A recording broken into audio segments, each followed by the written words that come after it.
Today,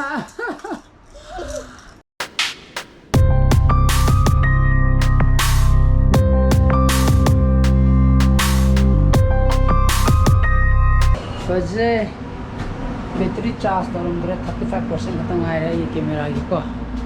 Good morning guys, welcome back to my channel. मैं नॉय बे ने खली मसीदी पे मिथन साना बदेगी ऑफ लो रहा मरमदी बे मिथन कोर्ट तो मसी जई के लई भाई तारे को नो मजु ले पे आइदा ना अदि शियर ने ने सानो पास कुन सदना बा थोरांग तौरी ड्रेस नुं सेशन पे यार है सानो पाजंग सी पुंग मंगा मा खाइदे से नताना हौगले को मंगा मा खाइदे हौदोरो न त डिस्कुन चलोइना बको ना मंगा मा खाइदे एक हौदोक्ते डिस्कुन चलोइ सिनि मा हाइजिना अदु हौदोपिरे मंगा मा खाइदा आइना ला ब्रश तो को लोइबगे इरु ज थोक्रे त फोइजे साबियु गना त फोइजे कना अमांगी लोइद्री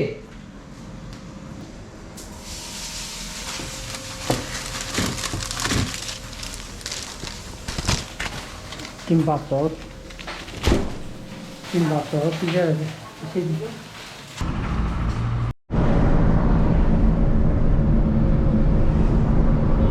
सानो को था बिरु रहा और तो ये इसी की रियल मी में तो ये दुकान दे ये समझ पोस्ट तीन तुम होगला पे ये सकून तो ओइले में को समझ ये सोने पा फाले सब प्रश्न का मैं भी तारा का मिंजन ये की दे कोई ना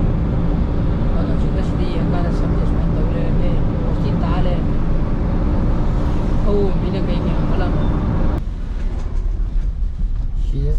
ये थमिस ना कोई का होगी मांगे लमने को सिद्धन को ना होगी गाड़ी थम को तो ना ना होगी मांगे गाड़ी सोने तो लाकान मागी गाड़ी सोने तो मधुजु सिदा सोने सेमगा थम्बदबको गाड़ी थममजे आदा कोनादरनिना गेरे समदि पार्लर दे पिथोकरेबको कोई मखादा जी मन कोई कपाना मोमो तोले मोमो तो का कादगी लमने हां तिलोरा काय चलिनो ngasa पिसन चपा ओ इदन ला मेना पुगे लाके तेरे मखाई ओ कई सोचे आते ना मांगे अत ना मुक थबक से रहना बताओ क्या सा क्रसा रे को सको मम्मी खर हुए फ्रेंड लांबा गनी सन पा हला को पुलब सामी न रहे बको सने ये back where's my money purse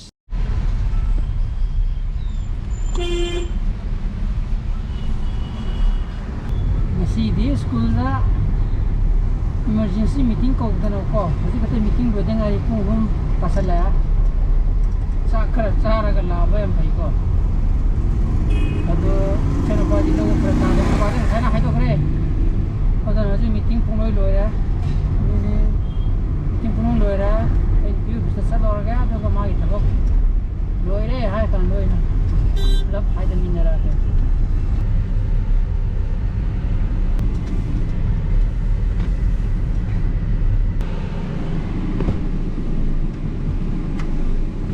Araba.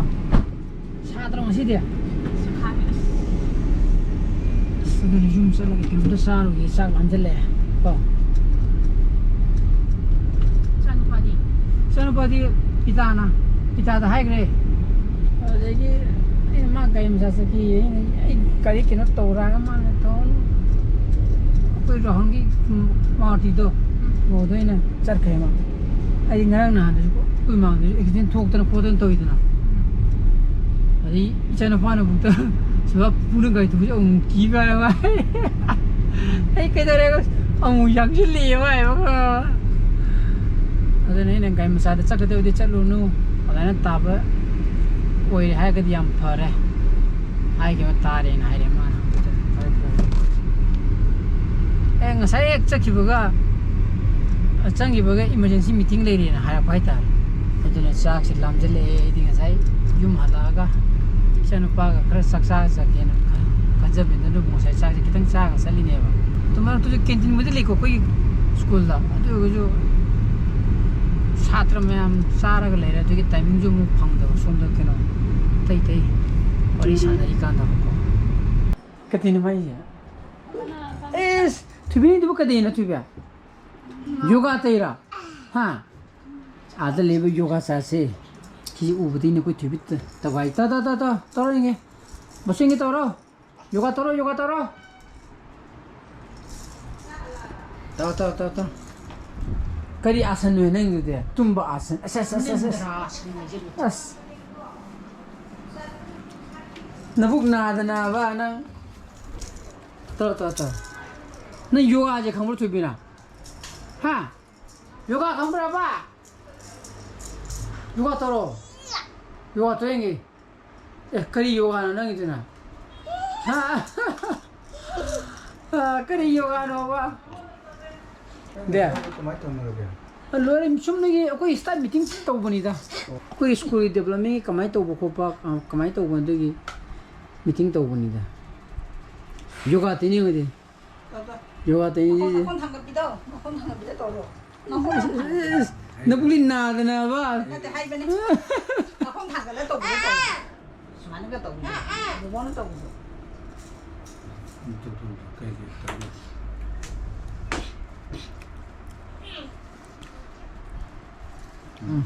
dhapti sandu wansul ni ne tara hiji do kama to kari asan no nang ido ngak thebi asan masan ga puthok bi to kama to thang kai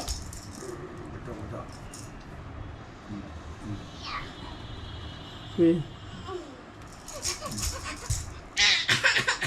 pa na kamai to na pan to Papa nó mama nó nè, papa mama nó ai thôi ka bi jong ya anh nó ra đi bảo papa đã papa